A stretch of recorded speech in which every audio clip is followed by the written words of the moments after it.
got a good one for you today, guys.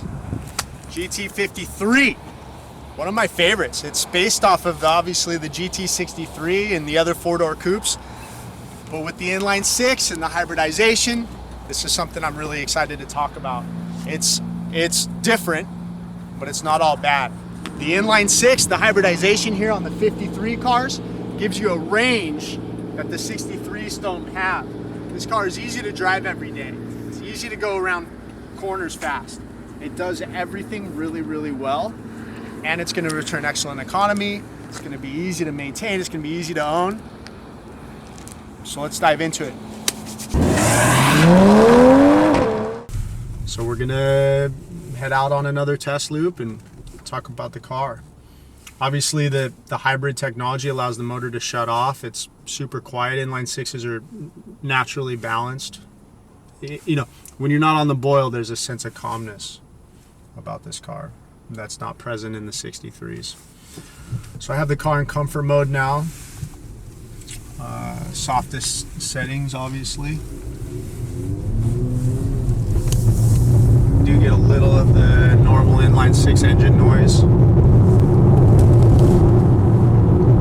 Turn in is obviously crisp, so it warrants mentioning that the chassis are the same between the 63S and the 63 and the 53.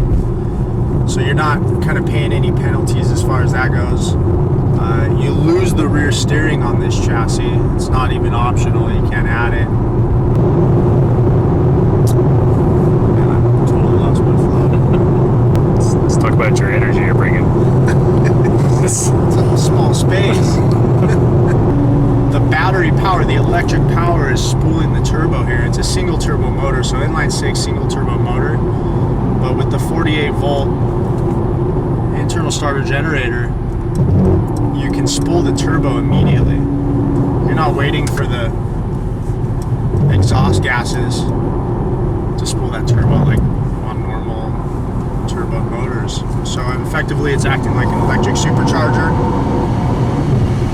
to create boost immediately. So as soon as you dip into the throttle, the computer charges that supercharger, creates boost, the engine revs, creates its own boost, and then the turbocharger kicks in. So pretty interesting feature. It gives you a lot of pull everywhere. Acceleration is on par with our V8s from just a few years ago. Heck, my 55 motor, my M113K, in the CLS does the same 0 to 60 time as this car. So it's pretty impressive what we're doing with what's possible with hybridization and electric power in general. But here we are off the highway piece already. I'm gonna drop it into Sport Plus. Remiss here is race mode. You don't get race mode on the 53, and you know, I don't know that. Already a little bit of exhaust feedback. Hopefully you're hearing that.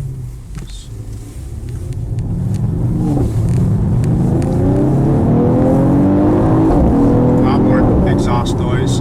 You get the signature AMG cracks on upshifts and downshifts. Nice, but you know, for the first like 30 minutes I was driving this thing at the launch in Austin, Texas, a year and a half ago, I had no idea I was in an inline six. The exhaust noise, the power delivery was very much, you know, the 4-liter V8 that we all know and love. And it took me pulling up close enough behind somebody to see a 53 badge and saying to my partner who was sitting in the passenger seat, look, there's a 53. You know, it was the first one I'd seen. It was before they landed in the dealership.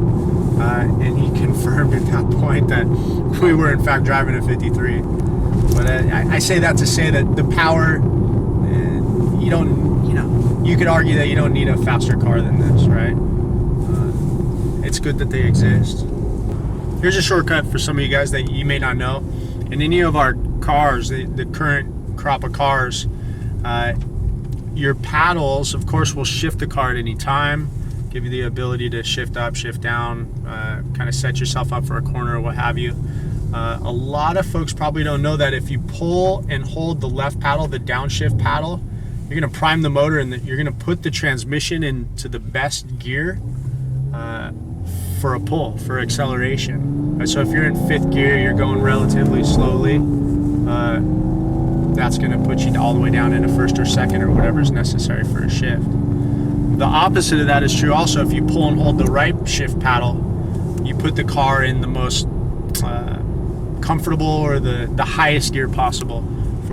Pull and hold down to 3rd, gives us some rev, allows us to accelerate.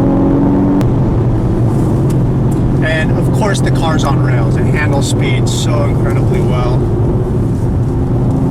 The suspension is dialed in. It's still adjustable here like on any of the AMG GT 4-door coupes. So in Sport Plus you get the stiffest dampening, and it's just so buttoned up. You know, at that release I came to understand that these really are 4-door sports cars. This is, you know, we've got big fast sedans. We've been doing that since the beginning of AMG, but I think new to the market really, and it's a kind of a market of one, really, a segment of one, is the 4-door sports car, and that's what the GT63 really is.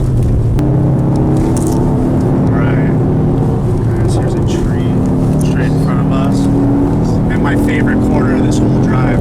I don't think you can take it fast enough. Not pretty good, Ron? So, sure enough, the car's got handles. I don't know where y'all are looking. Where are those handles? Like maybe my lap. But she goes pretty well. Just the brakes. No problems there. Turning is crisp. We're still on super sticky tires. Goes right where you point it and pulls right out of the hole, just like you want. And that whole time we didn't even get over 35 miles an hour. Can you believe that? The excitement is just, it's there. The car really, really goes well. It handles well. It is exactly where you want it to be. And it'll just make quick work of a mountain pass road.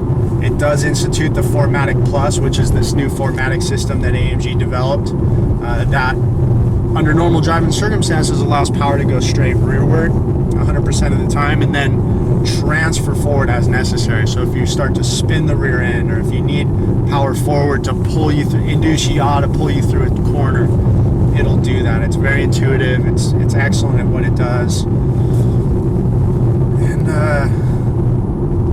The side benefit of that is that it's good in the wintertime, inclement weather. So we're just going to stop down by the boat ramp like last time and take a walk around the car, share some of the exterior features, some of the modifications that this owner made to the car before trading it back into us. And then we'll get back out and drive a little more. I was looking for an excuse to get out of the office, and here it is. As promised, the front end of the car and a quick walk around, right? But the grill, just doesn't get any more beautiful than this, guys. The vertical slats here. Obviously the lower bumper is a little different here, as it's a 53. It's not the 63 with the giant coolers, heat transfers, but it's heat exchangers, pardon me, but it's pretty radical nonetheless. You have the whole bottom is open. You still have the super aggressive front splitter, and when you look at these things from the side, you see they kind of lean forward, which is kind of a new feature. I don't know anybody else that's really doing that, but it's just a super aggressive front end. And then of course the angled eyes, the daytime runners. We've got the headlights off right now, but nonetheless, it's a follow me around to the side. Super aggressive front end. See if you can get that front grille from the side. See if we can get how much that really leans over and out towards the top of the hood there. It's just phenomenal. Really cool. And of course, still with the gloss black flicks. Have a look at the black wheels. This is one of the first modifications the previous owner did.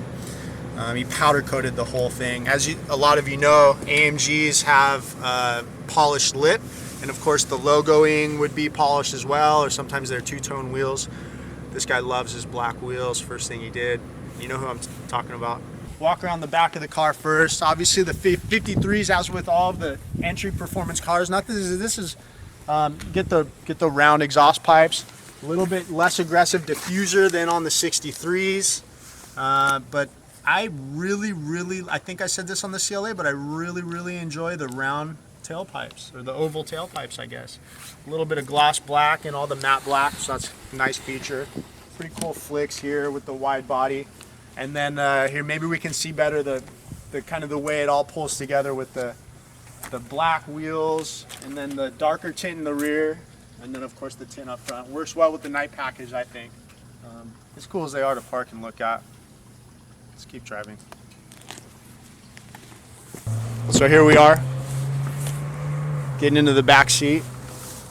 We're gonna see how this goes. I'm gonna get buckled up here. As you would expect in a business saloon, the fixings, the touches here are just gorgeous. The wood, the Burmester stereo. Of course, there's some extra headspace, and it's a Dynamica covered roof. But let's see what she's like in the back seat around some corners. I don't, unfortunately, have the executive rear seat package, which would give me an armrest here, and a little bit nicer. It would move forward all the way and have the screens here. Unfortunately, I don't have that on this car, but ooh, hard braking. Yeah, excellent. The seatbelt holds me tight. No problems there.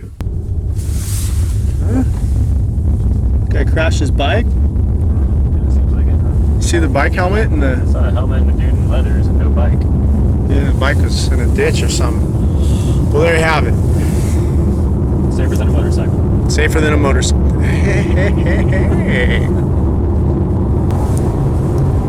Yeah, very comfortable. The seats are bolstered back here, so even in corners, it really holds me in place well. It occurs to me one of the best things about buying these cars is how well built the chassis is, right? Like, you're built on the prestige and the tradition of a Mercedes-Benz, right? So you have this sports car, but in the off event that something goes terribly wrong, you have one of the strongest cages. Here we go. He's gonna pay me back. Yep, he's paying me back.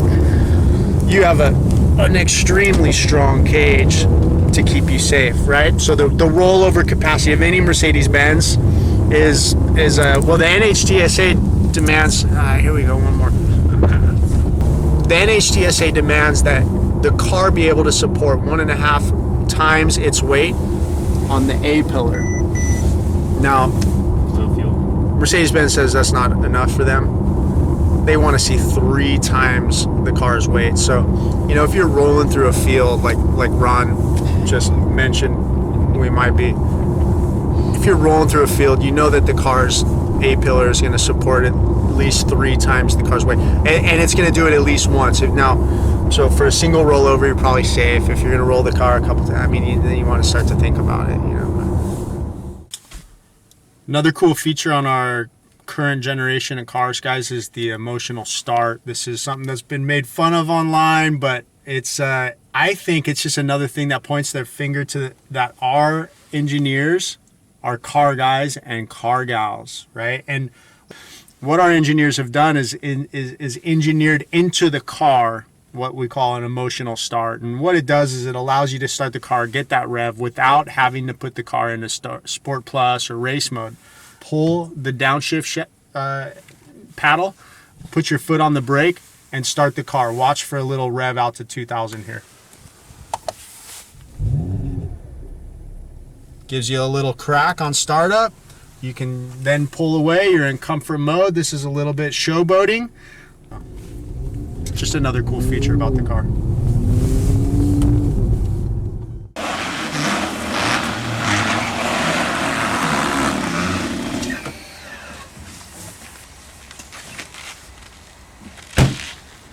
So that's our review of the 2019 GT53 that we happen to have here as used. If you're interested, if you like anything that you heard, reach out to us and we'll get you in for a test drive. Other than that, you guys, as we keep growing the channel, continue to comment below and let us know what we could be doing better. Hopefully we kept the car in frame this time. But But anything else that we can do to improve the channel, we need your feedback. We'd love to hear cars you want us to review, anything like that. But yeah, no, like, subscribe to the channel. We appreciate you guys watching. If you made it this far, thank you guys. We'll see you next time.